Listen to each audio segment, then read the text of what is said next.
Hello everyone, this is Akanksha Rai and I welcome you all to my channel. आज के इस video में हम पढ़ने वाले हैं chapter the fundamental unit of life, जो क्लास 9th का फर्स्ट बायोलॉजी चैप्टर है। मैंने इस चैप्टर का फुल डिस्क्रिप्शन वाला वीडियो ऑलरेडी बनाया हुआ है जो मेरे चैनल पे अवेलेबल है। तो अगर आपको इस चैप्टर का फुल एक्सप्लेनेशन समझना है, छोटी छोटी सारी डिटेल समझनी है, तो आप प्लीज जाकर उन वीडियोस को पहले देख लें। यहाँ पर मैंने प्रेजेंट किया अपना hand written notes. I hope कि आप लोगों को इससे हेल्प मिलेगी। ओके देन स्टार्ट करते हैं चैप्टर। हमें पता है कि जो भी लिविंग ऑर्गेनिजम्स प्रेजेंट हैं वो किस चीज से बने होते हैं, बहुत ही स्मॉल यूनिट से बने होते हैं, जिन्हें हम कहते हैं सेल। सेल को हम कहते हैं structural and functional unit of life. Why? Because ये हमारे बॉडी का स्ट्रक्चर, फंक्शन सब कुछ डिफाइन करते हैं, सब कुछ डिसाइड करते हैं। ओके सेल जो है वो कैपेबल होता है इंडिपेंडेंट एग्जिस्टेंस का। ओके वो सारे एक्टिविटीज, सारी फंक्शंस जो है वो कैरी आउट कर पाता है, जो किस चीज के लिए जरूरी है, किसी भी लिविंग ऑर्गेनिज्म के सर्वाइवल के लिए। ठीक है, बात करते हैं अब डिस्कवरी ऑफ सेल की। बताया है मैंने ऑलरेडी तुम लोगों को बहुत ही डिटेल में ये अपने वीडियोस में कि सेल की डिस्कवरी कैसे हुई थी। 1665 में रॉबर्ट हुक ने डिस्कवर किया था। कैसे? थिन स्लाइस ऑफ कॉर्क में देखने के थ्रू। ओके उन्होंने कॉर्क को स्टडी करा माइक्रोस्कोप के विद इन। माइक्रोस्कोप कैसा था? उनका खुद का बनाया हुआ माइक्रोस्कोप था। वो क्यूरियस थे चीजों को देखने के लिए। उसी टाइम उन्होंने कॉर्क को स्टडी करा और उसको कैसा उन्होंने बताया, हनी कॉम्ब लाइक स्ट्रक्चर जैसा। ठीक है, जिसके थ्रू उन्होंने बताया कि स्मॉल कंपार्टमेंट्स प्रेजेंट होते हैं और उन्होंने उस कंपार्टमेंट को क्या कहा? सेल कहा। यहां पर एक बहुत ही इंपॉर्टेंट पब्लिकेशन है उनका, जो क्या है? माइक्रोग्राफिया। ये हमें याद रखना है, जिसमें उन्होंने अपना वर्क पब्लिश करा था सेल का। ठीक है, चलो फिर आगे बढ़ते हैं। रॉबर्ट हुक की बात करें तो 1665 में फर्स्ट टाइम सेल की डिस्कवरी बोले तो उन्होंने ही किया था, पर वो डेड सेल था। जब हम लिविंग सेल को स्पेसिफिक करते हैं तो वहां पर नाम आता है एंटन वॉन लियोनहुक का। इन्होंने फर्स्ट लिविंग सेल डिस्कवर किया था। क्लियर है? तो यहां पर यह चीज हमें क्लियर रखनी है कि फर्स्ट टाइम डिस्कवरी तो it will always be Robert Hooke, but जहां डेड और लिविंग की बात आए तो वहां पर नाम चेंज हो जाएंगे। ठीक है, इंस्ट्रूमेंट्स फॉर स्टडिंग सेल। हमें पता है कि सेल जो होते हैं वो इतने स्मॉल होते हैं कि उनको नेकेड आइज से हम नहीं देख पाते हैं। नेकेड आइज से नहीं देख पाते, चश्मा लगा लो नहीं देख पाओगे, है ना? तो क्या चाहिए हमें सेल्स को देखने के लिए? स्टडी तो करते हैं हम, तो हम देखते हैं उसको with the help of microscope. हम two common types of microscope के बारे में थोड़ा पढ़ेंगे, बहुत ज्यादा तुम लोगों को नहीं डिटेल में जाना है, but as because microscope topic है तो you should know a little bit about this too. Okay, देखो सबसे पहले है लाइट और कंपाउंड माइक्रोस्कोप। इसका लाइट माइक्रोस्कोप नाम इसलिए है क्योंकि यहां पर विजिबल लाइट यूज किया जाता है ऑब्जर्वेशन के लिए। क्लियर है? इसमें मैग्निफिकेशन जो होता है, जो मैग्नीफाइंग पावर कह लो, कितना मैग्नीफाई करता है वो इमेज को, वो 100 to 1500 होता है। दो टाइप के लेंस होते हैं, ऑब्जेक्टिव लेंस होता है और आई पीस होता है। ऑब्जेक्टिव लेंस जो होता है वो नियर टू द स्पेसिमेन होता है। जैसे हम जिस चीज को देख रहे हैं उसके सामने जो लेंस होता है वो ऑब्जेक्टिव लेंस होता है। और आई पीस को हम आई पीस इसीलिए कहते हैं क्योंकि वो हमारे आई के क्लोज होता है। तुम लोग माइक्रोस्कोप देखे होगे तो देखते हो कि लोग देखते हैं ना, आई जो है वो जो भी स्पेसिमेन है उसको आंख से विजुलाइज करते हैं। तो जहां पर हमारा आई होता है वहां पर जो लेंस प्रेजेंट होता है उसको कहते हैं आई पीस। दोनों के पार लिखे हुए हैं, मैग्निफिकेशन पार ऑब्जेक्टिव लेंस में कितने होंगे? 10x, 45x, 100x।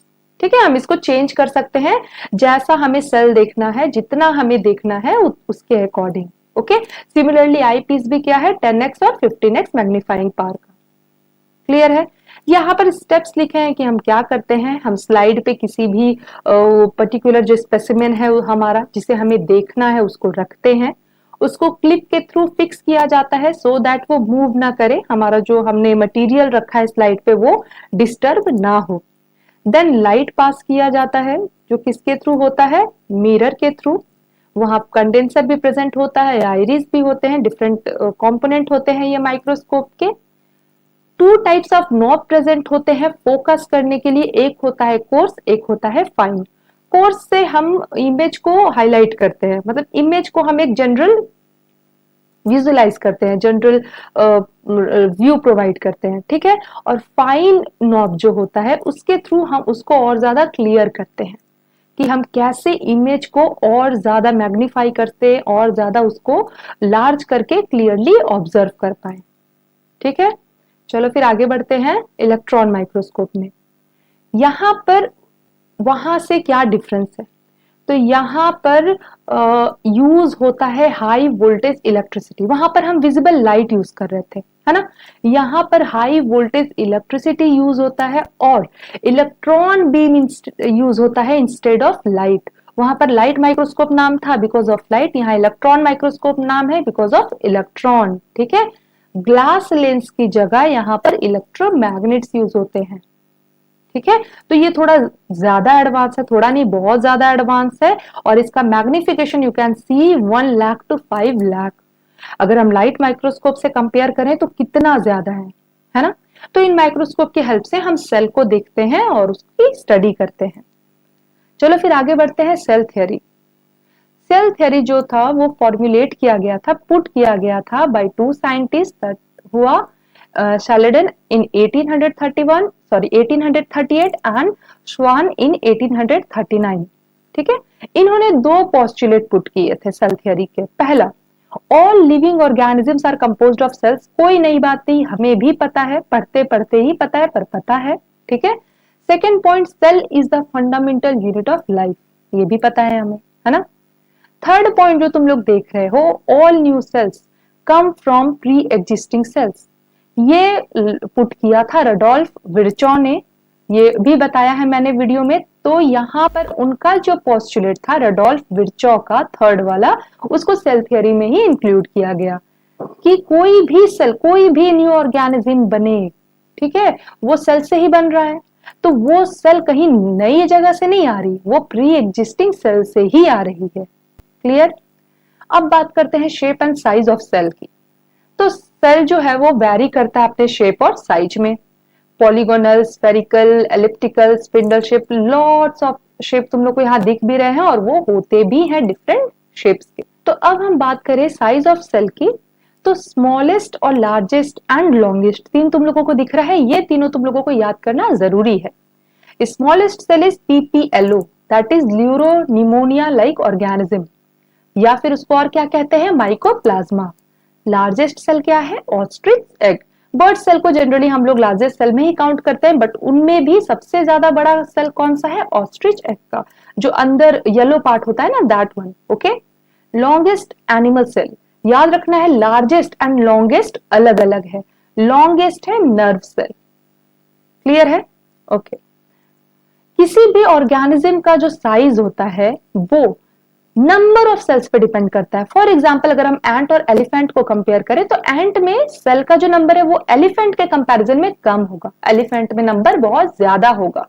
तो इस बेसिस पे हम किसी भी ऑर्गेनिज्म के साइज को डिफाइन करते हैं, ना कि सेल के वॉल्यूम के अकॉर्डिंग, ठीक है। किसके बेसिस पे, सेल के नंबर के बेसिस पे हम डिफाइन करते हैं। तो नंबर के बेसिस पे हम जितने ऑर्गेनिजम्स प्रेजेंट हैं, लिविंग ऑर्गेनिजम्स, उनको ब्रॉडली टू टाइप्स में डिवाइड करते हैं। First is unicellular organism and second is multicellular organisms. Unicellular में जो ऑर्गेनिज्म सिंगल सेल के बने होते हैं, ओनली वन, ओके, तो उनको कहते हैं हम यूनिसेल्युलर ऑर्गेनिजम्स। एग्जाम्पल है amoeba, paramecium, bacteria etcetera. Amoeba, paramecium should be underline. मैंने इसको इटैलिक्स में ही मैं लिख रही थी, तो मेरा जो अल्फाबेट था वो टर्न ही था, तो मैंने यहाँ पर अंडरलाइन नहीं किया, but it should be underline जब ये हैंड रिटन होता है, तो it is must, okay. Single cell जो है, यूनिसेल्युलर है, सिंगल सेल है, तो इनमें सिंगल सेल कैपेबल होता है, बड़ा कैपेबल होता है, वो सब करता है, वो सारे लाइफ प्रोसेस, फूड खाना है, रेस्पिरेशन, एक्सक्रीशन, ग्रोथ करना है, उसको रिप्रोड्यूस करना है, अपने और नंबर्स बढ़ाने हैं, है ना। ये सब कुछ एक सेल करने के लिए कैपेबल होता है, उसे जरूरत नहीं है किसी और की, हम काफी अकेले, है ना। चलो, मल्टी सेल्यूलर ऑर्गेनिजम्स में जिसमें मोर देन वन सेल होंगे वो हो गए multi cellular organisms, although number बहुत ज्यादा होते हैं, बहुत ज्यादा। Example fungi, plants and animals. Okay, यहां पर सेल्स जो है वो एग्रीगेट करते हैं, ग्रुप बनाते हैं, क्या बनाते हैं? टिश्यूज। टिश्यूज अपना ग्रुप बनाते हैं ऑर्गन्स। ऑर्गन्स कई सारे एक साथ जब वो होते हैं, ग्रुपिंग करते हैं, जैसे डाइजेस्टिव सिस्टम में उसके जो अपने ऑर्गन हो गए, stomach, small intestine, large intestine, food pipe, इन्होंने अपनी एक ग्रुपिंग बनाई तो वो क्या बना रहे हैं? एक ऑर्गन सिस्टम। ठीक है, ऐसे ही एक पूरा ऑर्गेनिज्म। तो ये जो पूरा एग्रीगेशन है ना, ये क्या करता है? स्पेशलाइज्ड फंक्शन परफॉर्म करता है। ठीक है, यूनिसेल्यूलर में सिंगल ही सेल सब कुछ कर रहा था, यहां पर चीजें क्या है? डिवाइडेड है, डिवीजन ऑफ लेबर होता है यहां पर। ठीक, टाइप्स ऑफ सेल, ये जो टाइप्स ऑफ सेल लिखा हुआ है, एक तो हमने पढ़ लिया on the basis of number. ये किस बेसिस पे है? ये बेसिस पे है न्यूक्लियस के। क्लियर है? तो जब हम न्यूक्लियस पढ़ेंगे सेल ऑर्गेनेल में तो वहां हम न्यूक्लियस के बारे में समझ लेंगे, बट यहाँ पर न्यूक्लियस जो सेल का एक पार्ट है, जो तुम लोग ऑलरेडी पढ़ चुके हो अपने प्रीवियस क्लास में कि सेल के पार्ट में न्यूक्लियस भी होता है, उसके बेसिस पे कैसे डिफाइन करते हैं देखते हैं। प्रोकैरियोटिक सेल होता है और एक यूकैरियोटिक सेल होता है। डिफरेंस क्या होता है? देखो, न्यूक्लियस के बेसिस पे हमें डिफरेंस क्रिएट करना है, पर होता क्या है ना, प्रोकैरियोटिक सेल, जो प्रो वर्ड का मतलब मीनिंग होता है प्रिमिटिव, कैरियोटिक न्यूक्लियस। ठीक है, प्रिमिटिव न्यूक्लियस। यहां पर न्यूक्लियस होता है पर वो मेम्ब्रेन, उसकी कवरिंग नहीं होती है मेम्ब्रेन की। जैसे न्यूक्लियस को न्यूक्लियर मेम्ब्रेन कवर करता है, हम पढ़ेंगे स्ट्रक्चर में क्या कवर करता है? Nuclear membrane. तो यहां पर प्रोकैरियोटिक सेल में न्यूक्लियर मेम्ब्रेन न्यूक्लियस को कवर नहीं करता है।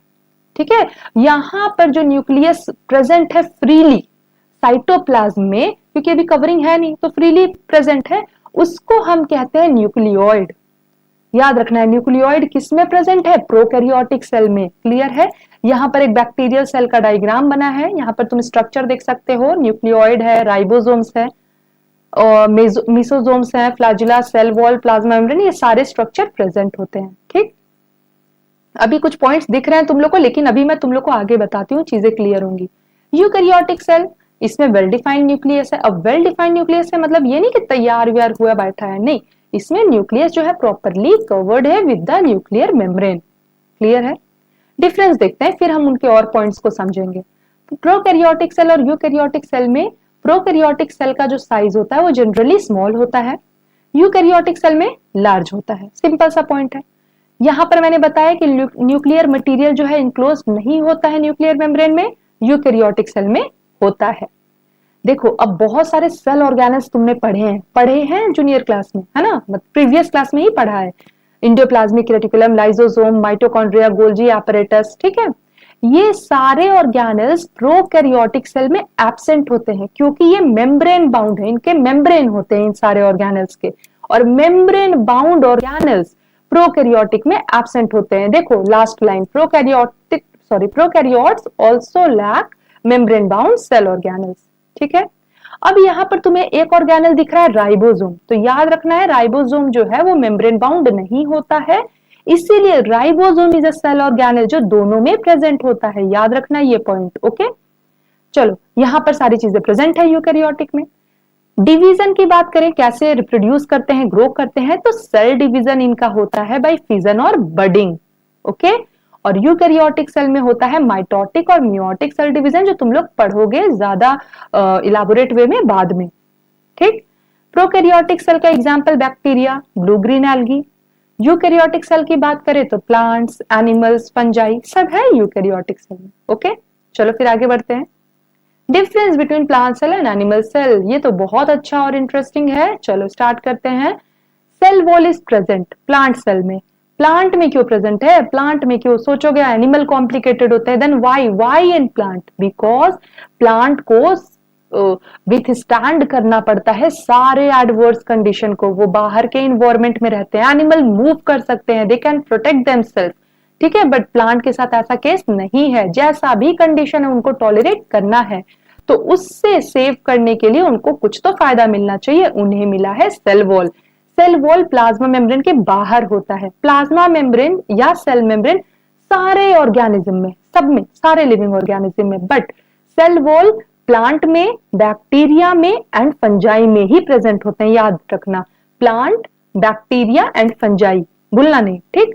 चलो, प्लांट सेल में plastids are present, animal cell में plastids are absent. Okay, plastid पता है ना, क्लोरोप्लास्ट, क्रोमोप्लास्ट, ल्यूकोप्लास्ट, 3 टाइप होते हैं। तो क्लोरोप्लास्ट क्या कंटेन करता है? क्लोरोफिल। क्लोरोफिल फोटोसिंथेसिस करता है। तो यहां से तो याद रहना ही है कि प्लास्टिड प्लांट सेल में ही होता है। ओके, नेक्स्ट आओ, सेंट्रोजोम्स, सेंट्रियोल्स आर एब्सेंट, यहां पर आर प्रेजेंट। वाई? क्योंकि एनिमल सेल को करना होता है मूवमेंट, प्लांट सेल में तो मूवमेंट का कोई केस है नहीं, ठीक है। प्लांट सेल में vacuoles are larger in size and less in number, animal cell में vacuoles are smaller in size and more in number. Plant cell में वैक्यूल क्यों बड़ा होता है? क्योंकि वैक्यूल उसको रिजिडिटी प्रोवाइड करता है, ठीक है, ताकि वो अपने जो भी एडवर्स कंडीशन है उसको विथस्टैंड कर सके, ठीक। चलो, nucleus lies on one side in the peripheral cytoplasm. अब क्यों न्यूक्लियस एक साइड लाई कर रहा है? इसलिए कर रहा है क्योंकि बीच का जो मेजर एरिया है ना, सेंटर एरिया, उसको तो वैक्यूल ने ऑक्यूपाई कर लिया है ना। तो उसको, न्यूक्लियस को थोड़ा सा साइड में जाना पड़ता है।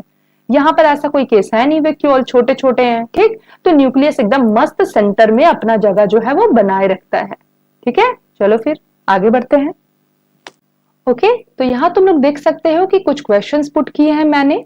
सारे क्वेश्चंस के आंसर अभी अभी हमने डिस्कस कर लिए। Book in which Robert Hooke published his work, Micrographia, distinguished between unicellular and multicellular organisms। बहुत तेज हो तुम लोग। Prokaryotic, eukaryotic, very good.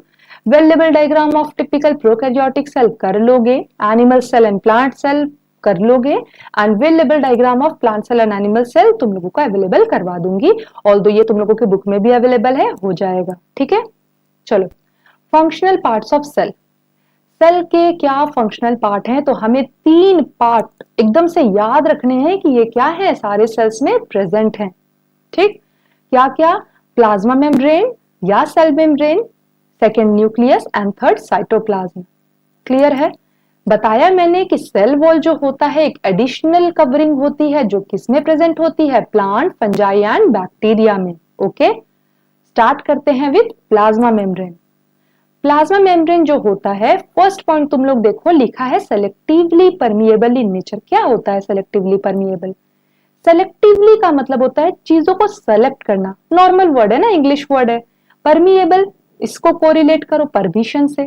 तो जब हम सेलेक्टेड चीजों को, मतलब ठीक है सबको नहीं, सेलेक्टेड चीजों को परमिशन दे रहे हैं कि अच्छा तुम आ सकते हो, तुम नहीं, तुम आ सकते हो, तुम नहीं, तो ऐसी प्रॉपर्टी को हम कहते हैं सेलेक्टिवली परमिएबल या सेमी परमिएबल। ओके, तो प्लाज्मा मेम्ब्रेन ऐसी प्रॉपर्टी पजेस करता है जिसके थ्रू वो सारी चीजों को नहीं अंदर आने देता है, जिन चीजों की जरूरत होती है उन्हीं चीज को वो अलाउ करता है सेल के अंदर आने के लिए। ओके, ये लिपिड एंड प्रोटीन का बना होता है, याद रखना है।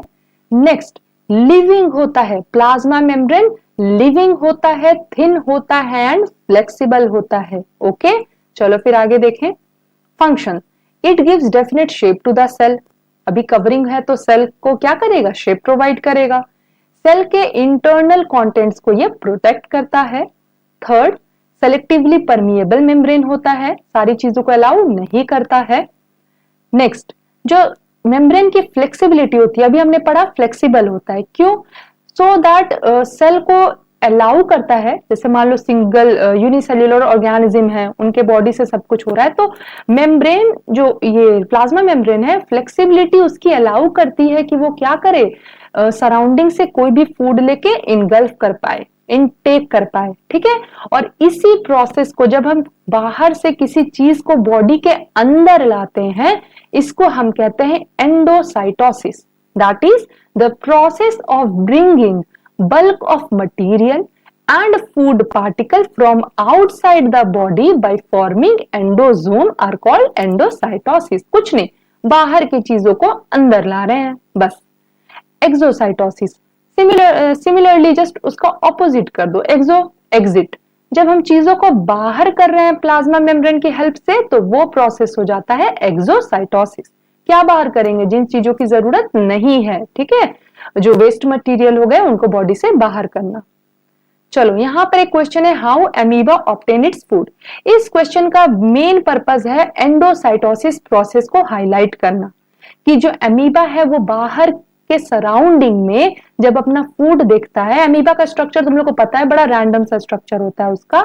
तो तुम लोगों को अगर इसके बारे में और ज्यादा देखना है तो मैंने एक वीडियो बनाया है क्लास 10th का, उसको एक बार जाके तुम देख सकते हो, बहुत अच्छा वीडियो है, तुरंत समझ में आ जाएंगी चीजें, ठीक है। अमीबा जब बाहर फूड देखता है ना तो उसके बॉडी में एक आउटग्रोथ होता है मेम्ब्रेन का, जिसको हम कहते हैं सूडोपोडिया, जिसको क्या कह रहे हैं, फॉल्स फुट, मतलब सूडो का मतलब होता है फॉल्स, झूठा, ओके। तो ये अपना फूड एंडोसाइटोसिस के थ्रू अंदर लाता है, उसको मस्त फूड को इनटेक करेगा, खाएगा, एनर्जी लेगा, सारी चीजें होंगी उसके बॉडी में, ठीक है। और उसके बाद फाइनली बॉडी से उसको क्या कर दिया जाएगा, बाहर कर दिया जाएगा। क्लियर? चलो, ट्रांसपोर्ट अक्रॉस द मेम्ब्रेन, जो मेम्ब्रेन से चीजें इन आउट करती हैं उसके दो मेथड होते हैं, एक होता है पैसिव ट्रांसपोर्ट और दूसरा होता है एक्टिव ट्रांसपोर्ट। पैसिव ट्रांसपोर्ट में एनर्जी की रिक्वायरमेंट नहीं होती है, कोई एनर्जी की रिक्वायरमेंट, मस्त अंदर बाहर करो, कोई दिक्कत नहीं है। यहां पर दो प्रोसेस तुम लोग को पढ़ने हैं, first is diffusion and second is osmosis. Diffusion में हम बात करते हैं movement of substance from a region of higher to lower concentration. यहां पर सब्सटेंसेस से क्लियर रखो कि हम सॉलिड, लिक्विड और गैस तीनों की बात कर रहे हैं, ऐसा नहीं कि किसी एक को हटा दे रहे हैं, वो चाहे सॉलिड हो उसका मूवमेंट हो, लिक्विड हो उसका मूवमेंट हो, तीनों की बात कर रहे हैं, ठीक है। ऑस्मोसिस में हम डेफिनेशन सेम लिखते हैं, that is from region of higher to lower concentration. दो चीजें डिफरेंट हो जाती हैं डिफ्यूजन से, क्या? एक तो ये ऑस्मोसिस जो है थोड़ा एटीट्यूड लाता है और सिर्फ सॉल्वेंट को अलाउ करता है, that is water, solvent water याद रखना है। और इसमें जो मूवमेंट होता है, ठीक है, वो हमेशा सेमी परमिएबल मेम्ब्रेन, जो अभी हमने पढ़ा है ना मेम्ब्रेन, उसके थ्रू ही होता है। बट ये दोनों कंडीशन डिफ्यूजन की नहीं, वो बड़ा अच्छा है, मतलब तीनों, और मुझे कोई कंडीशन नहीं पुट करनी, पर ऑस्मोसिस ने अपनी कंडीशन पुट कर दी। चलो अब देखो, ऑस्मोसिस जो हमने पढ़ा उसके बेसिस पे हमें 3 टाइप्स ऑफ ऑस्मोटिक सॉल्यूशंस पढ़ने हैं, okay. First is hypotonic, second isotonic and third is hypertonic. Clear है? ये तीनों सॉल्यूशन जो है मैंने बहुत अच्छे से एक्सप्लेन करके वीडियो डाला हुआ है, वहां पर एक बार पढ़ लो। ये सेंटेंसेस फिर कुछ भी नहीं लगेंगे तुम लोगों को, एकदम आसानी से चीजें समझ में आ जाएंगी। यहां पर मैं बहुत ज्यादा इलाबोरेट वे में नहीं बता रही हूं, ठीक है। वहां पर मैंने बोर्ड मेथड के थ्रू बहुत क्लियरली एक्सप्लेन करा है। हाइपोटोनिक मैंने तुम लोगों को बताया था कि छोटा वर्ड है ये, तो छोटा वर्ड है तो तुम लोगों को तो मैं पहले बताई थी कि स्वेल होगा कि श्रिंक होगा, तो स्वेल छोटा है, श्रिंक बड़ा है, तो ये स्वेल होगा यहां पर, ठीक। यहां पर स्वेल क्यों होगा? क्योंकि बाहर, मतलब सेल के बाहर वाले मीडियम में वाटर ज्यादा है, वाटर ज्यादा है एक्सटर्नल मीडियम में, तो वाटर बाहर से कम की तरफ जाएगा, हमें पता है higher to lower.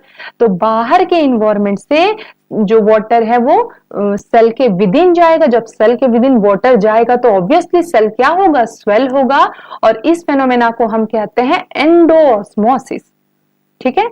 Isotonic solution की कोई चिक चिक नहीं है, इसमें जो एक्सटर्नल सॉल्यूशन है, दैट इज एक्सटर्नल मीडियम है, उसका कॉन्सेंट्रेशन सिमिलर होता है सेल के जैसा। तो यहां पर जब सब कुछ सेम है तो मूवमेंट किधर होता ही नहीं है, no net movement of water, okay. Iso का मीनिंग तुम लोग याद रखना, सेम होता है, और टॉनिक जहां भी हो, हाइपोटोनिक, हाइपरटोनिक, कॉन्सेंट्रेशन।